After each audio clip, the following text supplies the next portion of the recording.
Thank you for joining today's session. We will be getting started shortly. We do have a lot of folks signed up for today's session, and we want to give everyone a moment to log on and get connected so that we can dive into today's session. I do want to thank you all for joining us today. I am Jasmine Garrett here with the New Jersey Economic Development Authority. Today's session is an informational overview of the CSIT Catalyst and Clean Tech R&D voucher programs. We will discuss new program updates, application process, and disbursement and compliance requirements. A quick housekeeping note, we do suspect that many questions will be answered in today's presentation. However, you are able to write in questions at any point during the presentation using Zoom's Q&A feature. It is one of your Zoom command options and will allow us to make sure we are able to get back to you and let others see these questions and answers as well. Today's session is being recorded and will be posted on our NJEDA and YouTube pages. The slides and other resources will also be available in the next few days. Now, to get us started with the presentation, I will shift things over to NJEDA's Executive Director of CSIT, Judith Sheff. Thank you.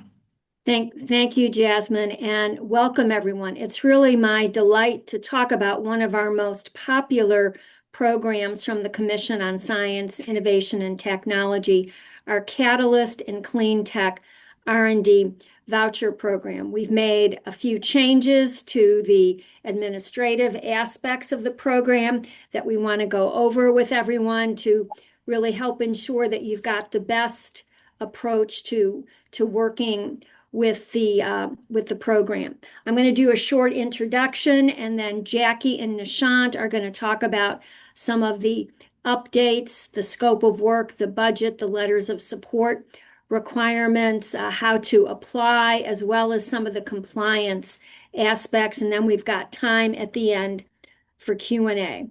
So to start with, just a brief introduction about the Commission on Science, Innovation, and Technology. We are a sister agency to the New Jersey Economic Development Authority. Many of you may be familiar with the New Jersey EDA. Many of you may have received grants, incentives, and other opportunities from the New Jersey EDA.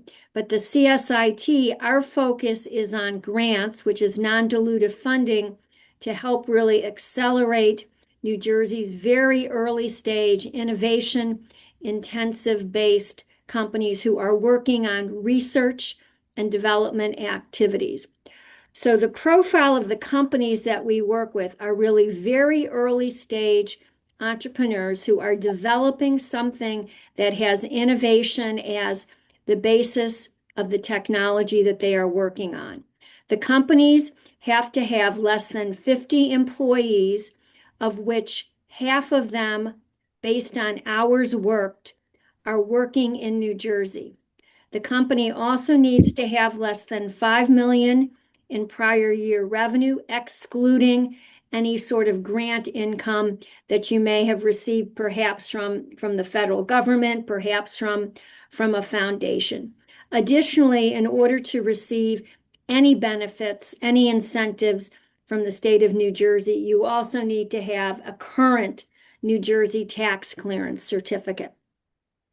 Our programs are designed to really encourage collaboration and connectivity with New Jersey's academic research institutions, because again, we know that those institutions have a wealth of resources and capabilities to help small businesses. And this program, the voucher program, is one way to help you get access to some of the capabilities that they have. Additionally, we currently have an online portal called Research with New Jersey, and we put the web address there that allows you to help find potential experts in STEM fields at the New Jersey universities. So why you want to work with the Commission on Science, Innovation, and Technology is we provide non-dilutive grants, which means we're not taking an equity stake in your business. Additionally, we have a series of programs both through the Rutgers Small Business Development Center, as well as the Institute for Life Sciences Entrepreneurship at Kane University, to help you if you're thinking about applying for federal SBIR, STTR grants. So that's a whole nother opportunity set that we can help you with. We're trying to promote collaboration with our academic institutions, as well as provide a pathway in order for your company to get additional support from the New Jersey Economic Development Authority. As part of our program, we require compliance data. We require you to tell us information after the grant is finished for a period of time. We want you to tell us how many employees you have, what kind of additional funding you've raised, how many innovative patents you've achieved. And part of the reason we want to be able to do this is we want to be able to tell our story. We want to be able to describe the economic impact of providing grants to companies through the Commission on Science, Innovation, and Technology, because this is a way that we are able to ensure that we get funding in the New Jersey budget that we're able to give out to companies. So for 2025, the last year that we've completed our economic assessment data, I just want to tell you a little bit about the results that we achieved. For every dollar that companies received from the commission, they were able to leverage that 20x in terms of follow-on funding. So there's a great multiplier effect. The companies created 1,800 new jobs, and the taxes that were paid exceeded the amount of grant income that was received by the company. So it was really a great benefit for the state. I want to show you a little bit about the kinds of grants that we've given out in terms of industry sector. On the next slide, you're going to see that the bulk of our grants are on the number of grants have been to the life sciences company. In terms of dollar value, the highest dollar amount went to our clean tech grants, and then technology was the smallest amount of grants that we've given out. Most of the businesses that we have supported are small businesses, so companies who have fewer than 5 employees were 84% of all of our awardees.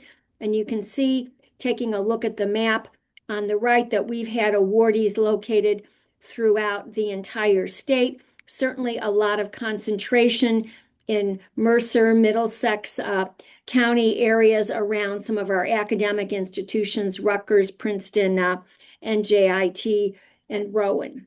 On the next slide, we're going to take a look at the voucher program specifically. And we have two versions of the voucher program. We have a Catalyst voucher program and a clean tech voucher program. So if the product or service that you're developing is associated with mitigating greenhouse gas emissions, battery technology, grid technology, you would apply for the clean tech vouchers. Everything else is the Catalyst voucher. And again, taking a look at the last year for which we have had data put together in 2025, we gave out 49 vouchers in the Catalyst space, close to $2 million.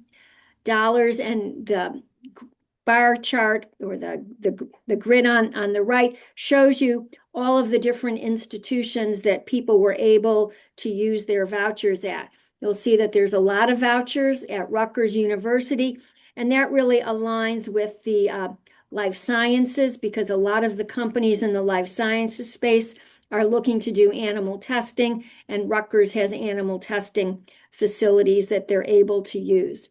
The next slide takes a look at our clean tech vouchers. And again, the clean tech vouchers, again, you can see they can be used at many of the academic institutions across the state. And in 2025, we awarded 21 vouchers totaling almost $800,000. So again, there's a lot of money available, a lot of different academic institutions that you can work with.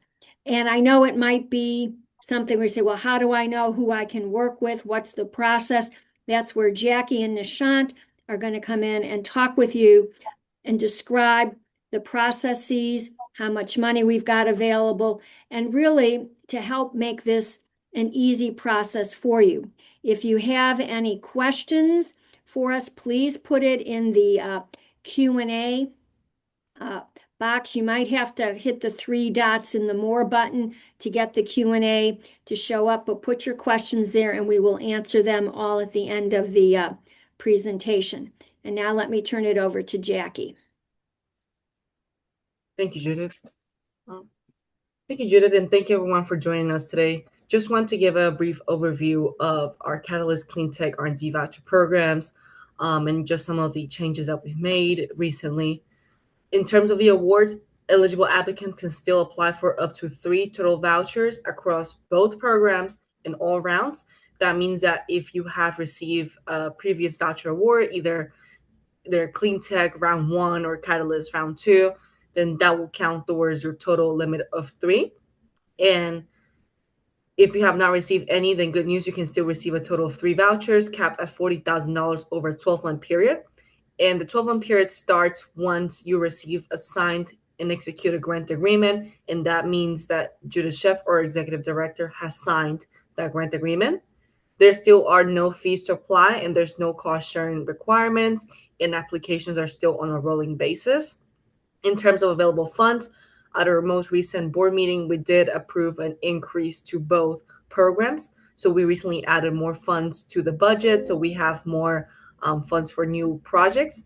As of August 18, 2026, our Catalyst Voucher Program has a total available budget of approximately $3.4 million, and that is for 85 new projects.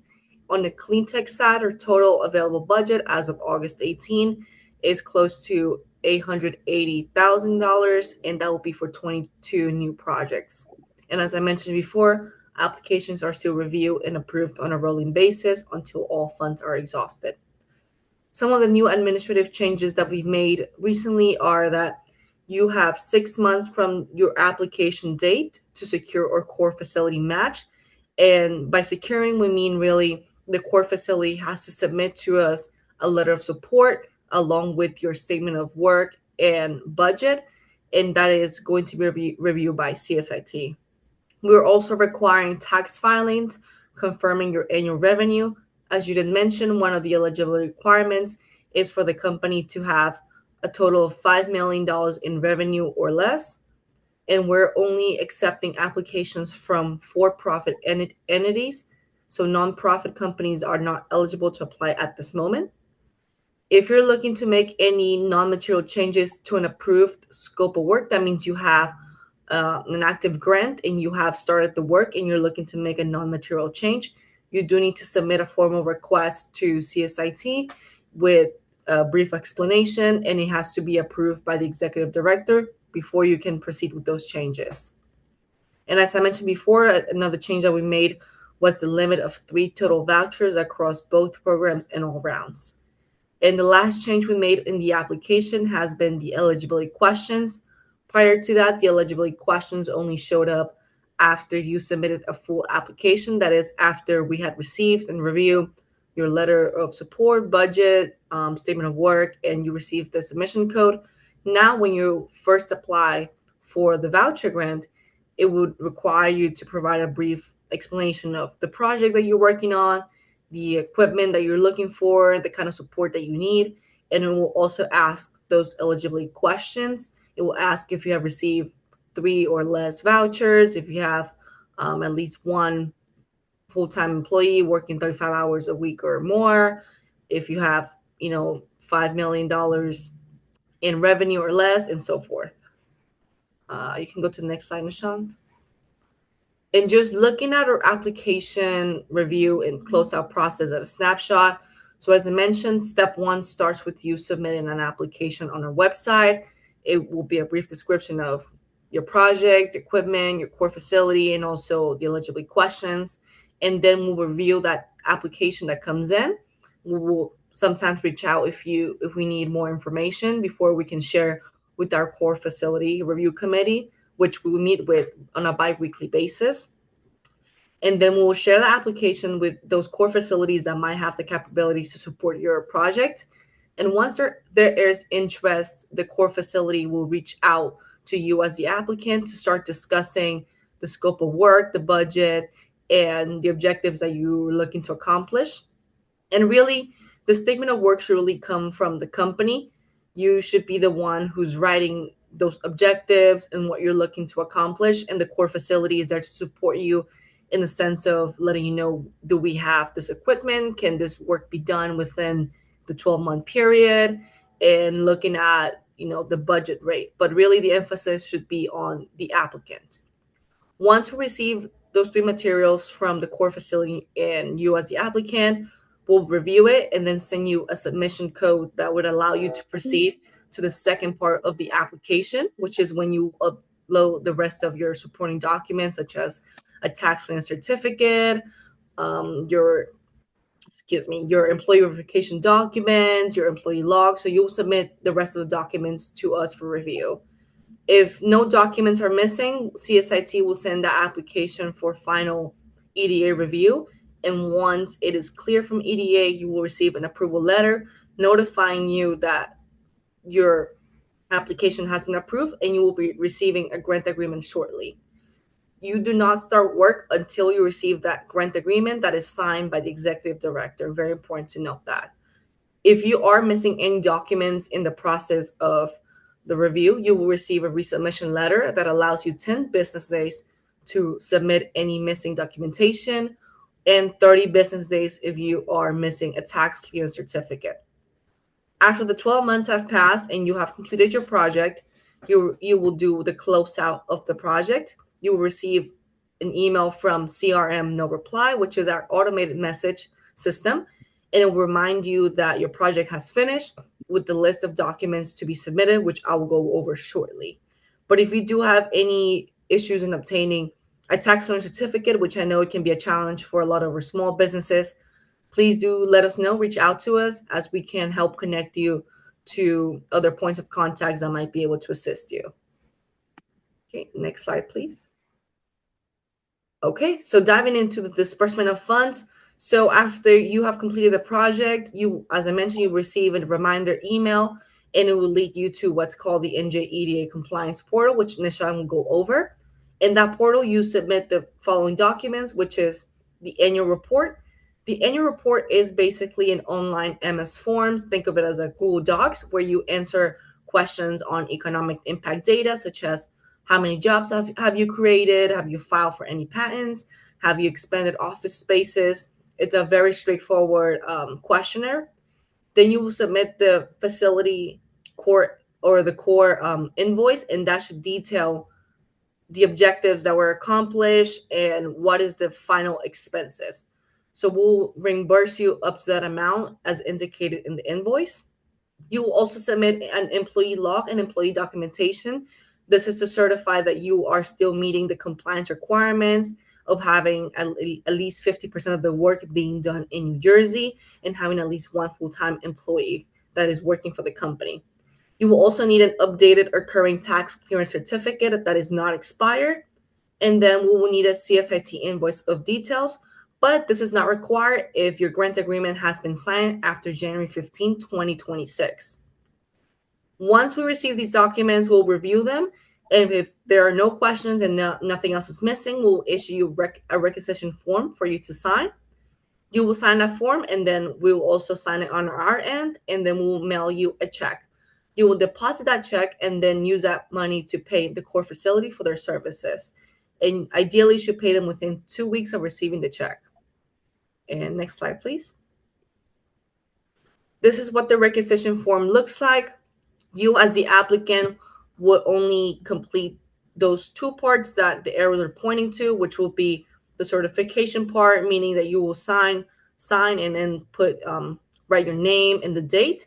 And then where it says special instructions, which is a mailing address that the check will be sent to. Next. And then I'll pass it over to Nishan for the compliance requirements. Thank you, Jackie. So I'll be walking you through the compliance requirements and the document submission process in the NJEDA portal. So first, for the compliance requirements associated with your grant award, so for 2 years from the date of the execution of the grant agreement, 50% of all work conducted by grantees' employees, contractors, and consultants must be conducted in New Jersey location. This will be confirmed by having the grantee submit an employee log and employee verification documentation annually during the 2-year compliance period. And all the grantees must also report the economic impact data to CSIT for a period of 2 years from the execution of grant agreement by submitting a CSIT annual report using the MS Forms link, which will be sent to you by the no reply email from the NJEDA. Grantees may be asked to participate in future CSIT and JED alumni activities, such as serving as a panel member or participating in interviews about the program experience. This is highly encouraged. And as for the compliance requirements, applicants must submit the required documents in NJEDA portal. And these documents include the CSIT annual report, which is the MS forms, the employee log, the employee verification documents. These includes the W-2, 1099, a 941, a shareholders agreement, stuff like that, and the current tax clearance certificate. These above documents need to be submitted for 2 years from the date of execution of the grant agreement. That is the date which Executive Director Judith Shep signs the agreement. And Real now, quick, Miss Shawn, just yeah, jumping in. Just wanted to clarify that the 2 years mean will be 1 year from which is your project completion year, and then one more year, which that will be your second year of the compliance. So total of 2 years, including the project completion. That's it. yeah. Thank you. Now, as for the accessing the NJEDA portal, so this is where all the compliance documents must be uploaded.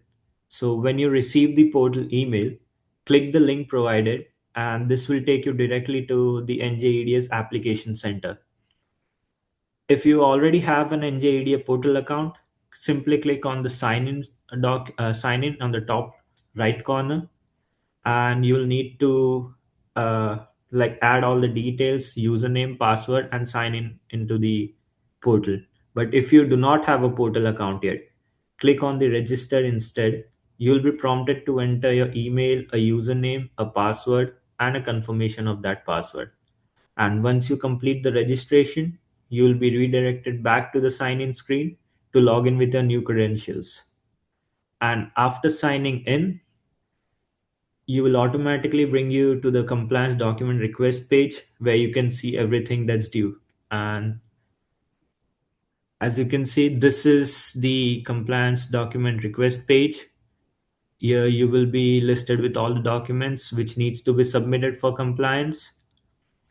And it will be once you see the list of all the documents that you need to submit, to begin a submission, you'll need to click on the document request ID, which will start with DOCR, as you can see on the top left, marked with the red box. And this will take you to the upload document screen for that specific requirement. And once you successfully submit a document, it will automatically disappear from this list. So the list only shows the document what still needs to be uploaded.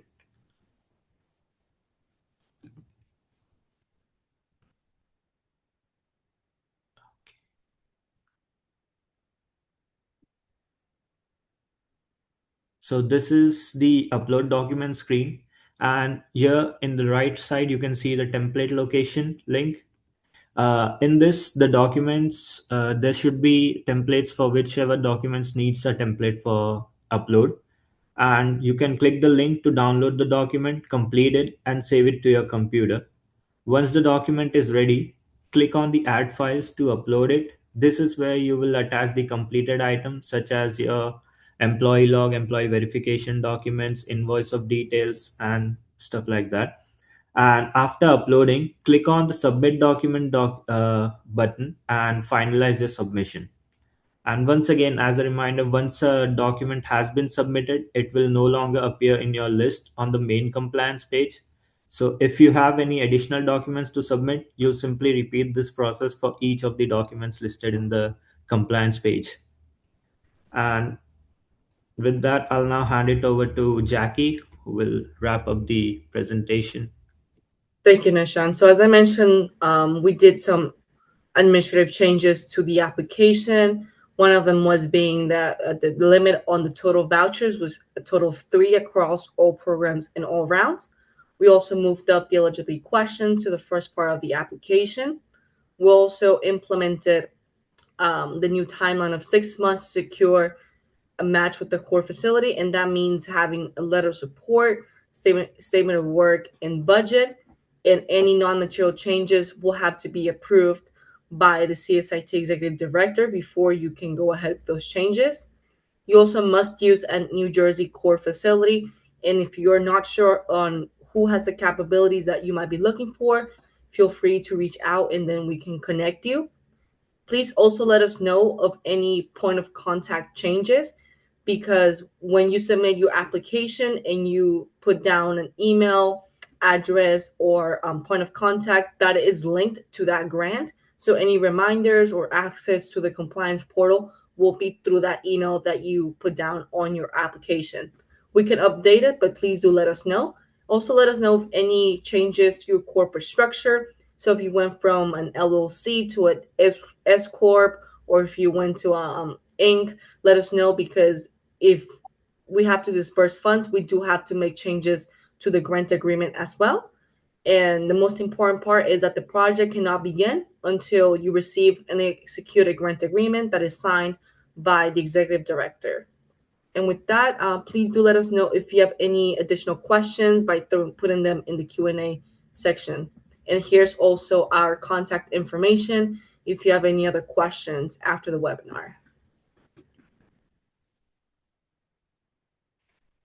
And I guess this is Judith. One other comment I'd like to make is you have 12 months to work on the project. If for some reason you end up having some difficulties, whatever, with your academic partner for whatever reason, don't wait until month 11, halfway through the last month. Let us know if for whatever reason something that you thought was going to work out right didn't work out right, if perhaps a piece of equipment they had is no longer available or doesn't do what you needed to have it done. Get to us so that we can work with you, work with the core facility to make whatever changes need to be made for the project.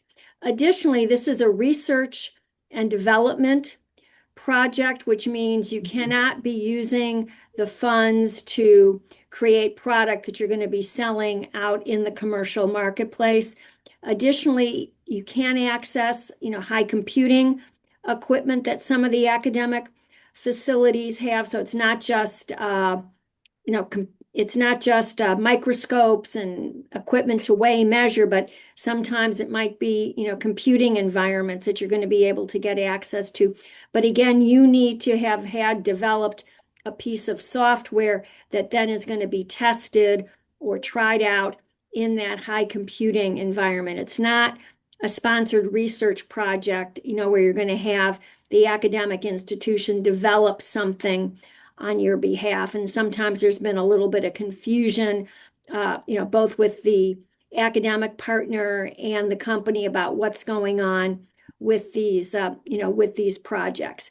We've also been working with our academic partners to try to streamline and provide them with templates and benchmarks for what a scope of work should look like, what a budget should look like, so that we don't have a lot of back and forth, with you, with the academic institution, and with us to get those documents approved.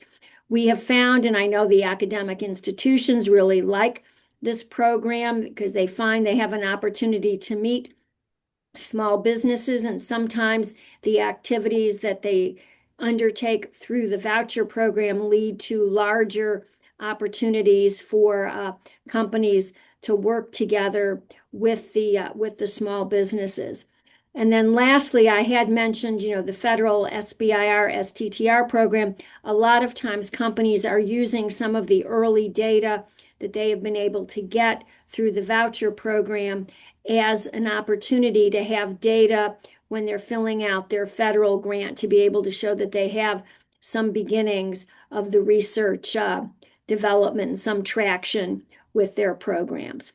And with that, we can take a look to see if there are any questions in the Q&A, and I don't seem to see any open questions in here. And I guess just to add on what Judith said, if you're running into any issues, this is for companies that have an active grant, you can also request a 3-month no-cost extension by formally submitting brief explanation on the extenuating circumstances that you might be facing during the project, and you can just do that via email, but that is an option if you need it as well. Okay, so now, all right, so I guess I'm seeing some stuff which it looks like, is that being put into the... Yes, so Judith, the first question is, do you have a list of participating core facilities in New Jersey? So the answer is it's all of our academic institutions, all of the strategic innovation centers. We have some of the information posted on our website for the core program with a map. We don't have it all the way down to individual pieces of equipment, which is why we really say to companies, if you're not sure who might have the capability that you need, get your application in, because Jackie, Nishant, and Francis and I are meeting every 2 weeks with all of our academic partners, reviewing the pipeline, saying who thinks they've got the capabilities and would like to work with this particular company to develop a scope of work. So get your applications in so we can start those conversations for you if you're not 100% sure of who has the particular pieces of equipment. Which also says when you're filling out the first part of the application, we kind of ask you a couple of questions about what you're looking to accomplish. While you don't have to write a 30-page treatise on what you're trying to do, we also need a little bit more than 2 sentences for us to be able to figure out who we should start having the conversation, who we should match you with, so you can have some of those preliminary conversations. Yes. Judith, so another question is, do you say that the product cannot be for future commercial sale?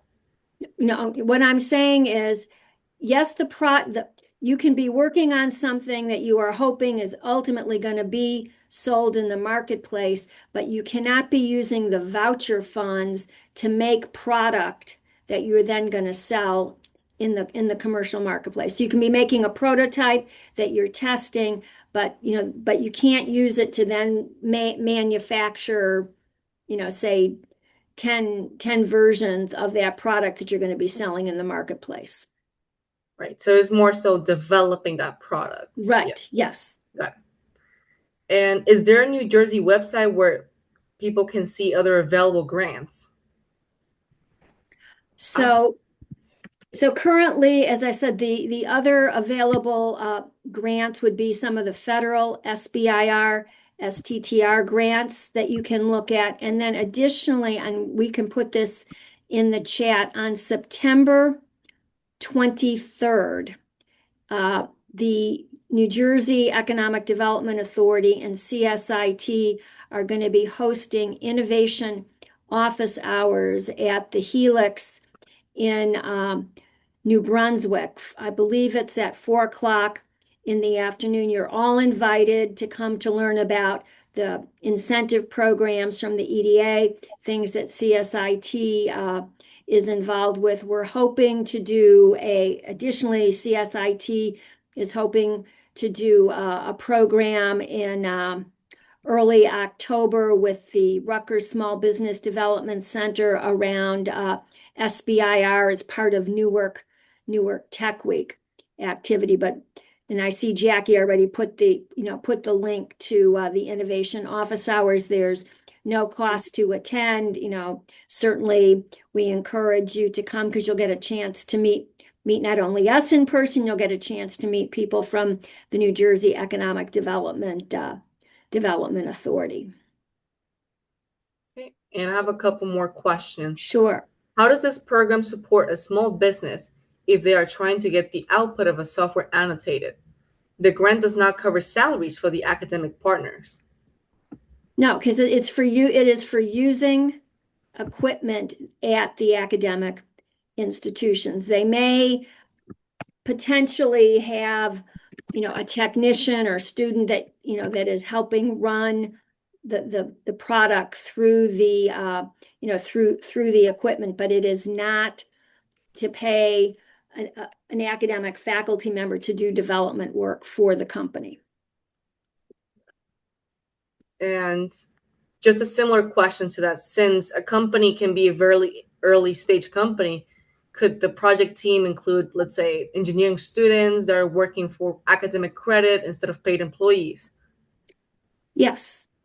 Again, and you'll fill that out in your employee log if you have some part-time students who are working for the company. But you must have one individual working full-time, 35 hours a week for the company. And those 35 hours a week, paid or unpaid, can be anytime. So it doesn't necessarily have to be 9 to 5. It could be, other hours of the day if someone is working elsewhere. I also want to point out, I see Doug McDonald had put a couple of comments regarding the innovation office hours that is taking place at the Helix to comply with security to get into the Helix facility. You must pre-register for that event. So please do not just show up at 3:50 to try to get into the building. You need to pre-register. And another question, C. So we are talking to potential investors that might not be in New Jersey. So if those investors require the company to move out of New Jersey, what should we do if this happens before the compliance period ends? Well, we'll look at each situation on a case-by-case basis, but if you don't keep up with the eligibility requirements, you may be required to pay back the voucher amount. And just to be clear, the compliance requirement is 50% of the work has to be done in New Jersey. The company can be incorporated anywhere, correct, Judith? Yes, so that's a great question, Jackie. Many times companies are incorporated in, say, Delaware, Delaware C Corps. You can be a Delaware C Corp, a Wyoming C Corp, a New York, New Jersey C Corp. But where the work is done, 50% of the staff in the business need to be working in New Jersey. That doesn't necessarily mean living in New Jersey, again, because you could have employees who are living outside of New Jersey, but they need to be working in New Jersey 50% of the time. Correct. Let's see. Can a pre-prototype New Jersey startup qualify for the voucher program to develop and validate an AI mobility platform before building a physical prototype? You can potentially have software as part of the projects. I would encourage people to, to put in the application so that we can review it. Yeah, I think the most important part is having something developed that you're looking to test or to validate. I think that's the important distinction. Right. Okay. Since the voucher cannot cover the labor to develop the prototype, are there any other CSIT or EDA programs or funding sources that could help cover the cost of a technical team? So at the moment, again, you could potentially look at some of the federal SBIR or STTR grants associated with that. Sometimes companies have also worked with academic institutions on capstone projects, particularly in the software area, where perhaps a group of students may be able to help do some software development for a company, and you could look at some of the computer science departments at the various academic institutions. But at the moment, CSIT does not have a seed grant to help offset the cost of R&D with any of the startup companies. Yes. I think Judith mentioned earlier that we are also supporting those companies looking to apply for SBIR. We are partnered with the NJEDA, which is a small business development center where we offer free consulting for proposal writing, grant consultation, all that fun stuff. So if you're interested, please do let us know. Happy to send that link around. And let me see. Can funds be used for the institutional insurance to use equipment lab? No. It's for use of the equipment. And I see a question is, what is the time frame between filing the application and CSIT reviewing the application and then speaking with the academic partner? So Nishana, if you go back to that slide of the application reviews.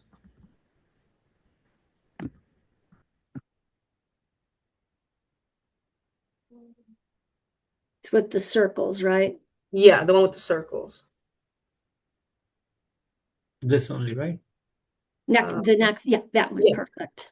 Yes. So you see here, so from step 1 to step 5, which is when you will submit the final application, you have 6 months to secure a core facility. So typically once you submit the first part of the application, which details the project that you're working on and the support that you need, it will get reviewed by CSIT first within a week, I would say. If we don't have any additional questions, we typically share that with the core facilities to review, and then they will try to identify a PI who can support that project. Once they have a PI identified, they will reach out to begin those discussions. But overall, you have 6 months to complete that process of the core facility identifying the PI, you finalizing the statement of work, and then CSIT reviewing and receiving those documents. And we try to do things relatively expeditiously. So, if you in your application say, I think I'd like to work with, and you say Rutgers or Princeton or Rowan or Montclair, we'll get information to them as quickly as possible. We don't necessarily wait till our 2-week meeting to go over that with them, because we have points of contact at all of the academic institutions. Correct.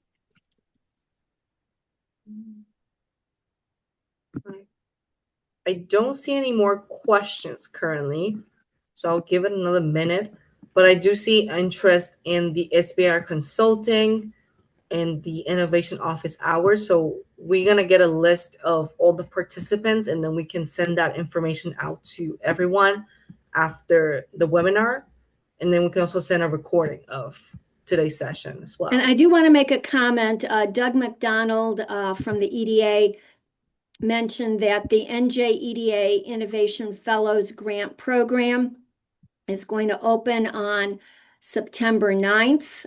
You must have a team of 3 first-time entrepreneurs, and there's a link in the chat to that program, and we'll send that link out if anyone potentially is interested in applying for the Innovation Fellows program. And these programs that Doug is sharing, they will also go over them in more detail at the innovation office hours. But I think the office hours might be after that. So definitely, if you're interested, please reach out to Doug. There's also more information on that link about eligibility and what the fellowship is.